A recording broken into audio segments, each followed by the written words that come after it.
하나님 아버지, 오늘도 생명의 말씀이 우리와 함께할 줄 믿습니다. 우리를 사망의 음침한 골짜기에서 끌어내셔서 우리의 삶을 치유하여 주옵소서. 우리가 살아가는 지금 이 시간도 주님과 동행함으로 천국의 삶을 경험하도록 이끌어 주시는 주님, 주님의 말씀이 새로운 세계를 바라보며 살아가는 길잡이가 되게 하시고 영적 눈으로 세상을 바라보는 자가 되게 인도하옵소서. 주님의 말씀을 통해 영원한 생명을 누리는 성도가 많아지게 하시고 이 땅에 그리스도의 향기가 나는 사람들이 많아지도록 역사하옵소서. 우리의 생각과 뜻이 주님과 일치하게 하시고 그 인생이 주님의 축복을 누리며 살게 하옵소서. 감사하며 예수님의 이름으로 기도드립니다. 아멘. 하나님께서 우리에게 주신 말씀은 요한복음 6장 52절부터 71절까지 말씀입니다. 제가 읽어드리겠습니다. 그러므로 유대인들이 서로 다투어 이르되 이 사람이 어찌 능히 자기 살을 우리에게 주어 먹게 하겠느냐. 예수께서 이르시되 내가 진실로 진실로 너희에게 이르노니 인자의 살을 먹지 아니하고 인자의 피를 마시지 아니하면 너희 속에 생명이 없느니라. 내 살을 먹고 내 피를 마시는 자는 영생을 가졌고 마지막 날에 내가 그를 다시 살리리니 내 살은 참된 양식이요 내 피는 참된 음료로다. 내 살을 먹고 내 피를 마시는 자는 내 안에 거하고 나도 그의 안에 거하나니 살아계신 아버지께서 나를 보내심에 내가 아버지로 말미암아 사는 것 같이 나를 먹는 그 사람도 나로 말미암아 살리라. 이것은 하늘에서 내려온 떡이니 조상들이 먹고도 죽은 그것과 같지 아니하여 이 떡을 먹는 자는 영원히 살리라. 이 말씀은 예수께서 가버나움 회당에서 가르치실 때 하셨느니라. 제자 중 여럿이 듣고 말하되 이 말씀은 어렵도다. 누가 들을 수 있느냐 한데 예수께서 스스로 제자들이 이 말씀에 대하여 수군거리는 줄 아시고 이르시되 이 말이 너희에게 걸림이 되느냐. 그러면 너희는 인자가 이전에 있던 곳으로 올라가는 것을 본다면 어떻게 하겠느냐. 살리는 것은 영이니 육은 무익하니라. 내가 너희에게 이른 말은 영이요 생명이라. 그러나 너희 중에 믿지 아니하는 자들이 있느니라 하시니 이는 예수께서 믿지 아니하는 자들이 누구며 자기를 팔자가 누구인지 처음부터 아심이러라. 또 이르시되 그러므로 전에 너희에게 말하기를 내 아버지께서 오게 하여 주지 아니하시면 누구든지 내게 올 수 없다 하였노라 하시니라. 그때부터 그의 제자 중에 많은 사람이 떠나가고 다시 그와 함께 다니지 아니하더라. 예수께서 12 제자에게 이르시되 너희도 가려느냐. 시몬 베드로가 대답하여 주여 영생의 말씀이 주께 있사오니 우리가 누구에게로 가오리이까. 우리가 주는 하나님의 거룩하신 자이신 줄 믿고 알았사옵나이다. 예수께서 대답하시되 내가 너희 12를 택하지 아니하였느냐. 그러나 너희 중에 한 사람은 마귀니라 하시니 이 말씀은 가롯 시몬의 아들 유다를 가리키심이라. 그는 12 중에 하나로 예수를 팔자라라. 아멘. 지금 우리는 인간이 누릴 수 있는 행복과 쾌락을 마음껏 누릴 수 있는 사회에서 살아가고 있습니다. 17, 18세기 계몽주의 이후로 인간의 이성과 합리적인 사고는 지금과 같은 놀라운 과학의 발전과 문명의 이기를 가져왔습니다. 그로 인해 파생된 인터넷과 인공지능은 전 세계를 동시간대로 이어주고 우리에게 생활의 편리함도 가져다 주었습니다. 그래서 모든 것을 얻은 듯합니다. 그런데 이러한 인간의 합리적 사고체계는 우리로 하여금 모든 행복과 쾌락을 누릴 수 있는 장치를 마련해 주기는 했으나 우리의 영혼을 죽이는 결과를 가져다 주었습니다. 인간의 이성과 합리적 사고체계가 뿌리내린 선진국일수록 사회 복지와 경제적 풍요는 누릴 수 있을지 모르지만 영혼을 살리는 신령한 일에 있어서는 점차 쇠락하고 있음을 알 수 있습니다. 그 한 예가 유럽의 교회들이 하나둘씩 문을 닫고 있는 것입니다. 그리고 이 땅에 예수를 믿는 사람들의 숫자는 점점 줄어들고 있는 것이 그 예입니다. 한국도 예외는 아닙니다. 믿는 사람들의 숫자가 점점 줄어들고 있습니다. 이성적이고 합리적인 사람일수록 예수 믿는 것을 꺼려하고 더 멀리합니다. 왜 이런 현상들이 이 땅에는 벌어지고 있는 것일까? 우리는 이 질문에 곰곰이 생각해 보아야 합니다. 세상은 점점 이성적인 판단을 요구합니다. 그리고 합리적인 생각으로 사물을 바라보게 만듭니다. 그래서 과학이 발전하고 세상은 점점 풍요롭게 변하여 인간의 욕망을 채워주는 것처럼 보입니다. 그러나 이성적이고 합리적인 사고가 우리의 삶의 질을 높였을지는 몰라도 인간의 영혼을 살리는 데는 실패했습니다. 더 많이 가지고 더 많이 풍성해졌으나 인간의 영혼 속에는 생명이 점점 사라지고 있습니다. 그래서 피폐한 인간들이 더 많이 양산되고 있습니다. 결국 인간의 깊은 내면에 뿌리박고 있어야 할 사랑과 온유함, 기쁨과 평화, 포용과 너그러움, 그리고 따뜻함과 배려 등이 점점 사라지고 심리적인 불안과 허탈감에 빠져 살아가는 사람들이 점점 더 늘어나고 있습니다. 왜 이런 사람들이 점점 늘어나고 있는 것일까요? 한마디로 그 사람들의 삶에 생명의 말씀이 함께하지 않기 때문입니다. 하나님이 함께하지 않기 때문입니다. 하나님은 우리에게 자신의 생명인 예수님을 내어주셨습니다. 그 생명은 영생입니다. 영생은 예수님의 생명입니다. 예수님의 생명을 선물로 받은 사람은 아름다운 변화를 받기 시작합니다. 그 변화는 바로 사랑과 온유함, 기쁨과 평화, 포용과 너그러움, 따뜻함과 배려 등으로 나타납니다. 그러나 인간의 이성과 합리적인 사고로는 하나님의 신령한 일을 도저히 들여다볼 수 없습니다. 들여다볼 수 없기에 소홀하게 생각하고 우선순위에서 제외시키고 받아들이지 않습니다. 이것이 합리적이고 이성적인 인간의 모습이며 현대를 살아가는 사람들의 모습입니다. 오늘 이 본문은 생명에 관한 이야기입니다. 우리가 흔히 말하는 생명은 우리가 살아가는 실제적 존재, 즉 살아있음과 죽음, 그리고 건강과 질병 등과 같은 실존적 삶을 의미한다면은 이 성경에서 말하는 생명은 이런 실존적 삶을 넘어서서 하나님과 밀접한 관계성을 의미합니다. 하나님과의 관계성은 우리를 당신의 생명 가운데로 향하게 하여 우리를 영원한 생명으로 이끄십니다.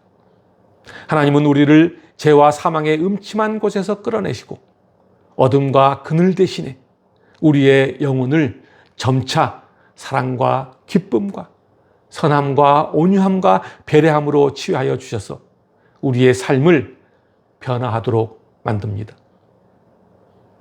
그것은 우리를 영생으로 이끌고 현재의 삶에서도 천국의 삶을 경험하도록 만듭니다.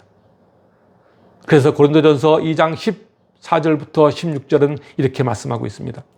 육에 속한 사람은 하나님의 성령의 일들을 받지 아니하나니 이는 그것들이 그에게는 어리석게 보이며 또 그는 그것들을 알 수 없나니 그러한 일은 영적으로 분별되기 때문이라. 신령한 자는 모든 것을 판단하나 자기는 아무에게도 판단을 받지 아니하느니라. 누가 주의 마음을 알아서 주를 가르치겠느냐? 그러나 우리가 그리스도의 마음을 가졌느니라.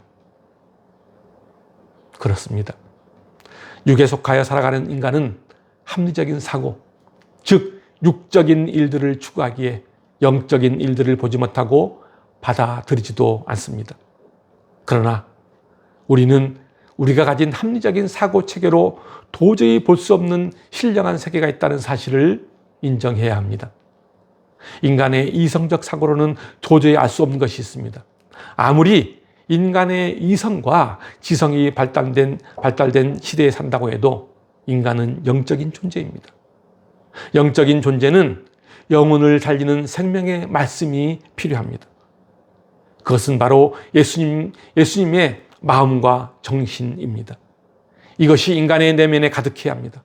그래야 영적인 몸으로 거듭나 새로운 세계를 바라볼 수 있습니다.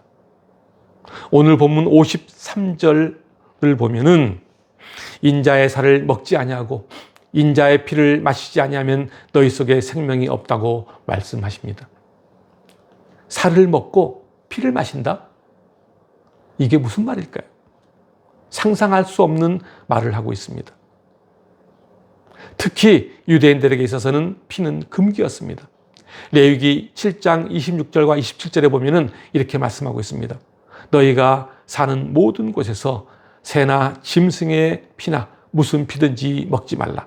무슨 피든지 먹는 사람이 있으면은 그 사람은 다 자기 백성 중에서 끊어지리라. 구약시대의 유대인들에게 있어서 사람의 피는 물론 짐승의 피조차 마시는 것이 금지되었습니다. 그래서 제사로 잡은 짐승의 피조차 먹지 않고 제단에 쏟아 부었던 것입니다. 그런데 오늘 본문 53절은 살과 피를 먹지 아니하면 생명이 없다고 말하고 있습니다.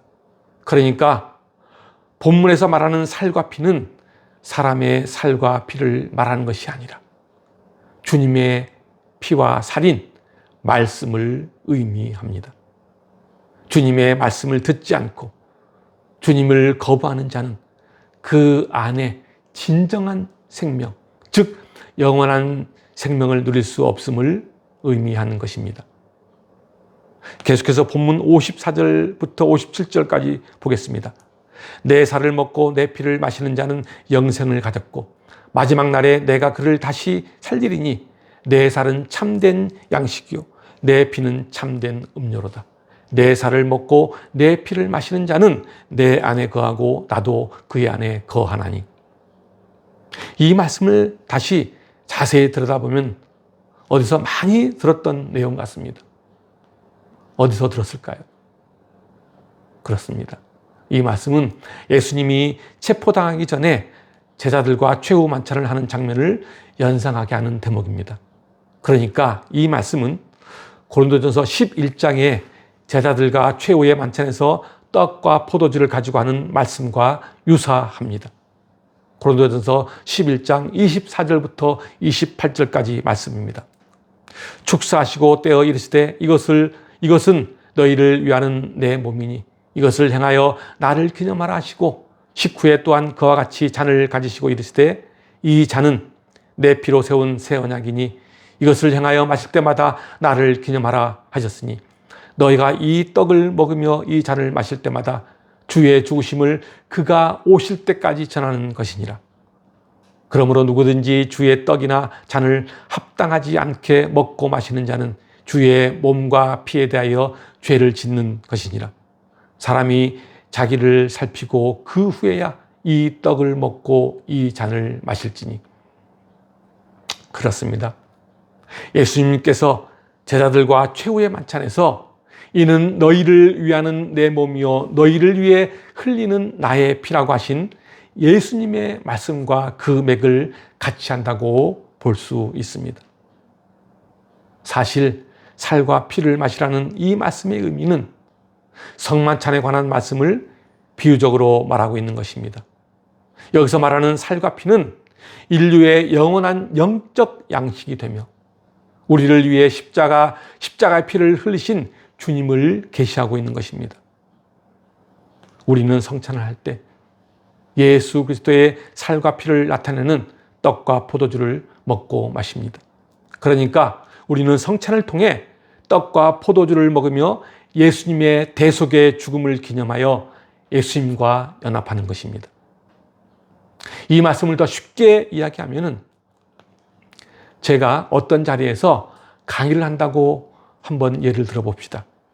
그 자리에서 내 강의를 들은 사람은 나의 감정과 나의 인격과 가치 그리고 내가 가지고 있는 생각들을 함께 공유하게 됩니다. 그 공유된 것들이 청중들의 인격과 생활에 적용되어진다면 그것이 바로 내 살과 피를 마시는 것이나 다름없다는 것입니다. 이것을 한마디로 말하면 피가 되고 살이 되는 것입니다. 다시 말하면 인격화되는 것입니다. 그러니까 예수님의 살과 피를 먹는 것은 그리스도의 마음과 하나가 되어가는 것이며, 이것을 예수 그리스도의 인격으로 변화되는 것을 말하는 것입니다. 예수 그리스도의 인격으로 변화된 사람은 예수님처럼 세상을 바라보고 사람들을 대하는 방식이 예수님이 대하는 방식으로 바뀌게 된다는 것을 의미합니다. 이 같은 사람을 그리스도의 향기가 나는 사람이라고 말합니다. 이런 삶을 사는 것을 영생의 삶이라고 말합니다. 그리스도와 연합하고 있기에 그리스도의 마음이 내 안에 들어와 나를 지배할 때 그 사람은 이미 영생을 누리고 있는 것입니다. 이것을 한마디로 주님과 함께한 것이라고 말할 수 있습니다. 주님과 함께하는 사람은 늘 기쁨이 넘쳐납니다. 주님과 함께하는 사람은 마음이 늘 풍성합니다. 주님과 함께하는 사람은 가진 것이 부족해도 늘 넉넉합니다. 주님과 함께하는 사람은 늘 다른 사람을 배려하며 살아갑니다. 그런데 교회를 오래 다녔어도 자기 자신을 위해 살아가는 사람이 있습니다. 주변을 둘러보지 않고 오직 자기 자신만 돌아보고 이기적인 마음으로 자기 이익에 빠져 살아갑니다. 그래서 그리스도의 향기가 나지 않는 사람이 있습니다. 이런 사람은 문제가 있는 사람입니다. 오늘 본문은 우리가 성찬을 통해 예수님과 연합하여 그 삶에 동참할 것을 주문하고 있습니다. 왜 성찬에 동참할 것을 요구할까요? 성찬은 영원한 천국의 삶에 대한 약속입니다. 성찬에 참여한다는 것은 죄악에 빠져 살았던 내 자신이 주님의 마음으로 다시 돌아서서 영원한 천국의 삶으로 회복한다는 것을 의미합니다. 그래서 57절 마지막 부분에 나를 먹는 그 사람도 나로 말미암아 살리라 라고 말씀합니다. 그렇습니다. 우리 모두가 예수님으로 말미암아 살기를 간절히 소망합니다. 예수님은 우리들의 사고와 생활 방식 그리고 인격 전반의 대변화를 요구하십니다. 58절에 보면은 예수님은 자신을 하늘에서 내려온 떡이라고 소개하면서 이것은 조상들이 먹고도 죽은 것과 같지 않다고 말씀하십니다. 하늘에서 내려온 떡은 출애굽한 이스라엘 백성들이 광야에서 먹던 만나를 이야기하고 있는 것입니다. 그리고 예수님 또한 자신이 하늘에서 내려온 참된 만나임을 천명하고 있습니다. 58절 마지막 부분에 이 떡을 먹는 자는 영원히 살리라 라고 말씀합니다. 이 말씀은 그리스도의 영이 그 안에 거하는 자를 의미합니다. 그가 그 떡을 먹은 자라고 할 수 있습니다. 만나는 하늘에서 내린 떡이라도 사람들에게 영원한 생명을 주지 못하지만 하늘에서 내려온 산떡이신 예수님은 모든 인류를 위하여 대속의 희생을 치름으로써 그 이름을 믿는 모든 사람들에게 영원한 생명을 주셨습니다. 다시 말하면 예수 그리스도를 믿는 모든 사람들은 이미 영생을 소유한 것이며 하나님의 유업을 잇는 상속자가 된 것입니다. 그렇습니다. 예수님은 영원한 생명의 양식입니다. 그 생명이 여러분의 삶에 함께하길 바랍니다. 예수님은 생명을 얻으려면 두 가지가 필요하다고 말씀하십니다. 하나는 예수님의 살을 먹는 것이고 또 하나는 예수님의 피를 마시는 것입니다. 이는 그리스도와 온전한 연합을 의미합니다. 예수님의 대속적인 죽음 자체를 믿음으로 온전히 받아들이는 사람들 안에는 생명이 있으나 이를 거부하는 사람들에게는 생명이 없다는 것을 말합니다. 오늘 본문 60절을 보면은 제자들이 이 말씀은 너무 어렵다고 이야기합니다. 그렇습니다. 살과 피를 마시라는 예수님의 말을 문자적으로 볼 때 매우 어렵습니다. 그러나 예수님의 이 말씀의 의미는 우리의 가치관과 지향점 그리고 삶의 모든 부분을 완전히 새롭게 수정하라는 요구인 것입니다. 내 자신의 내면이 모두 싹 바뀌어야 한다는 것을 의미합니다. 그러니까 예수 그리스도의 피와 살이 되어 살아가야 된다고 말씀하고 있는 것입니다. 자기 자신을 누군가의 선물로 준 그 예수님의 삶을 살아야 된다고 말하고 있는 것입니다. 그것이 어렵다고 제자들은 말합니다. 그러면서 제자들과 많은 사람들은 떠나간다고 66절에서 말하고 있습니다. 66절입니다. 그때부터 그의 제자 중에서 많은 사람이 떠나가고 다시 그와 함께 다니지 아니하더라. 이 말의 의미는 옛날로 돌아가 더 이상 제자로서 예수님을 따르지 않겠다는 것을 의미합니다. 그들의 내면에는 예수의 삶을 살겠다는 마음이 없었습니다. 한마디로 믿지 아니하는 자들이었습니다. 그들이 예수를 따른 목적은 이적이었고 치유였으며 떡이었던 것입니다. 그러면서 예수님은 64절에서 이렇게 말씀하고 있습니다. 그러나 너희 중에 믿지 아니하는 자들이 있느니라 하시니, 이는 예수께서 믿지 아니하는 자들이 누구며 자기를 발자가 누구인지 처음부터 아심이로라. 그러니까 예수를 판 유다만이 아니고 제자들 중에서도 예수를 믿지 않은 사람이 있었다는 이야기입니다. 그것을 예수님은 이미 처음부터 알고 계셨던 것입니다. 결국 이 이야기는 자기 부정에 이르지 못한 사람이 많다는 것을 말하고 있음을 알 수 있습니다. 다시 말하면 예수를 따라다니고 있지만 믿지 못했던 것입니다. 많은 사람들은 말할 것도 없이 심지어 제자들도 믿지 않았던 것입니다. 그래서 많은 사람들이 등을 돌리고 떠나갔다고 66절은 말하고 있습니다.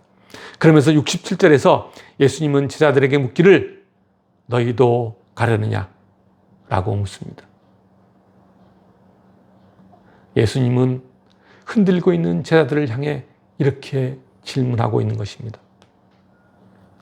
이것은 단순히 따르라는 것이 아니라 믿음에 대한 문제입니다.